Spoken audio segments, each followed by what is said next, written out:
Thinking about selling your home in the next couple of years? Well, you'll want to stick around because the real estate world is about to go through one of its biggest shakeups in a century.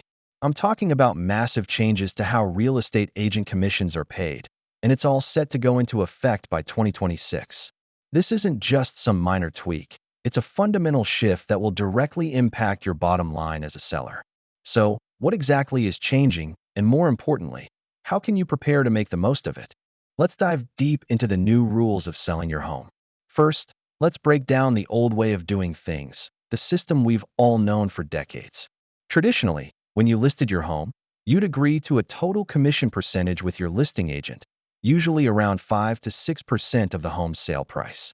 You, the seller, paid this entire commission. Your agent would then split that commission with the agent who brought the buyer to the table. For example, on a $500,000 home with a 6% commission, that's $30,000. $15,000 would go to your agent's brokerage, and the other $15,000 would go to the buyer's agent's brokerage. The key takeaway here is that the seller paid for both agents. This commission split was advertised on the Multiple Listing Service, or MLS, so buyer agents knew exactly what they'd earn for bringing a client to your property. But here's where the big change comes in. Following a landmark lawsuit, the National Association of Realtors agreed to a settlement that eliminates the rule requiring listing brokers to offer compensation to buyer brokers through the MLS. Starting in mid-2026, this long-standing practice is officially over. What does this mean for you as a seller? It means you are no longer required to predetermine and offer a commission to the buyer's agent. The responsibility for paying the buyer's agent is shifting. Instead of it being automatically baked into your selling costs, it's now a point of negotiation, and it primarily falls on the buyer. So, how will this work in practice? When you list your home, you will now only negotiate the commission for your own agent, the listing agent.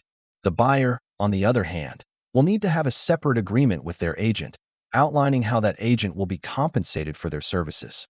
This is a huge deal. Buyers will now be directly responsible for paying their agent's fee. This could be a flat fee, an hourly rate, or a percentage of the sale price. But it's a conversation they'll have to have upfront with their agent before they even start looking at homes. Now, you might be thinking, great, this saves me money. And you're right, it could. You'll no longer be on the hook for that 2.5 to 3% that traditionally went to the buyer's agent. On that same $500,000 home, that's an immediate potential savings of $12,000 to $15,000. That's a significant amount of money that stays in your pocket. However, it's not quite that simple. This new landscape introduces a new set of strategies and considerations you need to be aware of. Let's think about this from the buyer's perspective. They are already stretching their finances to come up with a down payment and cover closing costs. Now, on top of all that, they might have to pay their agent's commission out of pocket. For many, especially first-time home buyers, this could be a major financial hurdle. Imagine a buyer needs $20,000 for their agent's commission. If they don't have that in cash, they might not be able to afford to buy a home at all, or they might make a lower offer on your property to compensate for that extra cost. This is where you, as a savvy seller, can get strategic. While you're no longer required to offer a buyer-agent commission, you still can. It's now an optional seller concession. Think of it like offering to cover a buyer's closing costs or paying for a home warranty. You could advertise that you're willing to pay, say, 2% towards the buyer's agent commission. Why would you do this? Simple. It makes your home infinitely more attractive to a wider pool of buyers. By removing that financial barrier for them, you might get more traffic, more offers, and ultimately, a higher sale price that more than covers the cost of that concession. You're essentially making it easier for buyers to choose your home over another one that doesn't offer any agent compensation. So the new negotiation game in 2026 will be all about flexibility. You might get an offer from a buyer who says, "I'll pay your asking price, but I need you to contribute 2% towards my agent's fee." Another buyer might come in with a lower offer, but handle their agent's commission themselves. Your job, with the help of your listing agent, will be to analyze these offers not just on the headline price, but on the net amount you'll walk away with. It adds a new layer to the negotiation process. The role of your listing agent is also becoming more crucial than ever. A great agent won't just put a sign in your yard. They will be your strategic advisor.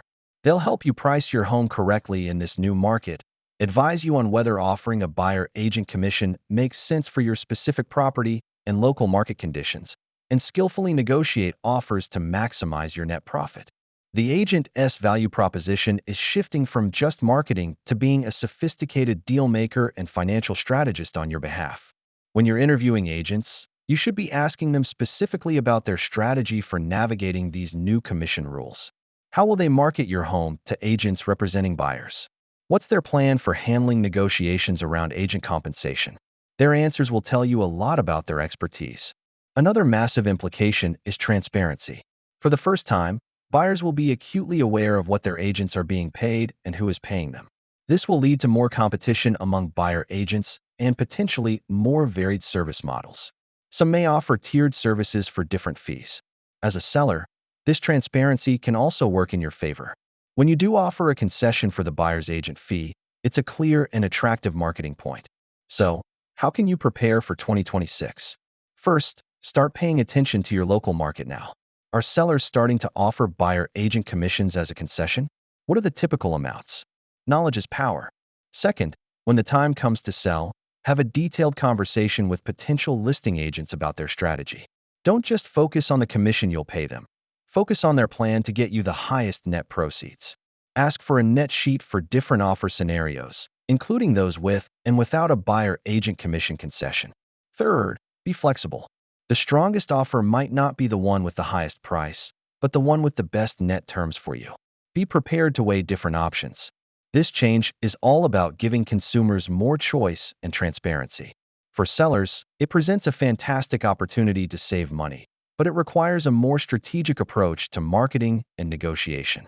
By understanding these new rules and working with a knowledgeable agent, you can position yourself to win in the real estate market of 2026 and beyond. This isn't something to be afraid of.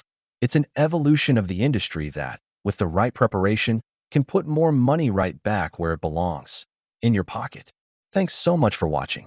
If you found this information helpful, please hit that like button and subscribe for more insights into the ever-changing world of real estate.